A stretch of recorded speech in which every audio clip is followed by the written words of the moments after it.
కర్నూలులోని ఓ private medical కాలేజీలో contractor నిర్వాహకం పరాకాష్ఠకు చేరింది. ఎలాంటి శుభ్రత ప్రమాణాలు పాటించకుండా ఆహారాన్ని వడ్డిస్తూ ఉండడంతో విద్యార్థులు ఫుడ్ సేఫ్టీ అధికారులకు ఫిర్యాదు చేశారు. దీంతో కాలేజీ హాస్టల్లో ఫుడ్ సేఫ్టీ అధికారులు తనిఖీలు నిర్వహించారు. బియ్యంలో పురుగులు సంచరిస్తున్నట్లు గుర్తించారు. 200 కేజీల బియ్యాన్ని సీజ్ చేశారు.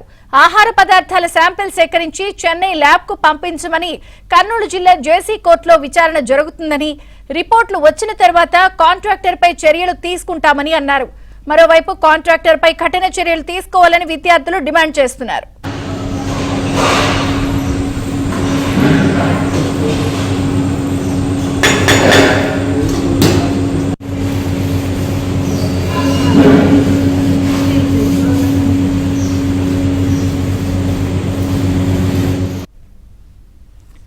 కర్నూలులోని ఓ ప్రైవేట్ మెడికల్ కాలేజీలో కాంట్రాక్టర్ నిర్వాహకం పరాకాష్ఠకు చేరింది. శుభ్రతా ప్రమాణాలు పాటించకుండా ఆహారాన్ని వడ్డిస్తున్నారు.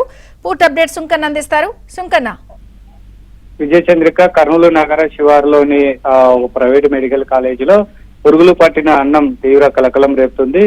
పురుగులు పడినటువంటి అన్నంను పెడుతున్నారు. దీనివల్ల అనారోగ్యానికి గురవుతున్నామని కూడా విద్యార్థులు పీజీఆర్ఎస్ లో జిల్లా కలెక్టర్ కు ఫిర్యాదు చేశారు. జిల్లా కలెక్టర్ ఆదేశాల మేరకు ఫుడ్ సేఫ్టీ అధికారులు కూడా ఆ ప్రైవేట్ మెడికల్ కాలేజీలోని కూడా అంతా క్షుణ్ణంగా కిచెన్ అంతా కూడా పరిశీలించారు. అదేవిధంగా పరిశుభ్రాలు ఎలా ఉన్నాయని కూడా ఆరా తీశారు. ముఖ్యంగా అక్కడ పరిశుభ్రాలు అయితే చాలా అశుభ్రంగా ఉన్నాయి. మరోవైపు పురుగులు పట్టిన అన్నము, అదేవిధంగా కుళ్ళిపోయినటువంటి కూరగాయలు, తయారు చేసినటువంటి ఆహార పదార్థాలన్నిటి కూడా పరిశీలించి ఫుడ్ సేఫ్టీ అధికారులు విసిపోయారు. అయితే ఇలాంటి దారుణమైన భోజనాన్ని వైద్య విద్యార్థులకు ఎలా పెడుతున్నారని కూడా కాంట్రాక్టర్ ను అయితే అడిగినటువంటి పరిస్థితి. అయితే కాంట్రాక్టర్ మాత్రం దీనిపైన కూడా ఏమి సమాధానం చెప్పలేక ఉండిపోయినటువంటి పరిస్థితి. అయితే ఆ కాంట్రాక్టర్ పై కూడా చర్యలు తీసుకోవాలని ప్రధానంగా డిమాండ్ వ్యక్తమవుతున్నటువంటి నేపథ్యంలో ఫుడ్ సేఫ్టీ అధికారులు కిచెన్ లో సేకరించినటువంటి ఆహార పదార్థాలన్నిటి కూడా చెన్నై ల్యాబ్ కూడా పంపించడం జరిగింది. రిపోర్ట్ వచ్చిన తర్వాత తదుపరి చర్యలు తీసుకుంటామని కూడా ఫుడ్ సేఫ్టీ అధికారులు చెప్తున్నటువంటి పరిస్థితి. మొత్తం మీద చూసుకుంటే ప్రైవేటు మెడికల్ కళాశాలలో ఒక దారుణమైనటువంటి భోజనాన్ని తింటున్నటువంటి విద్యార్థులు ఈ విధంగా పరిస్థితి ఉందా అని కూడా తీవ్ర చర్చనీయాంశమైంది.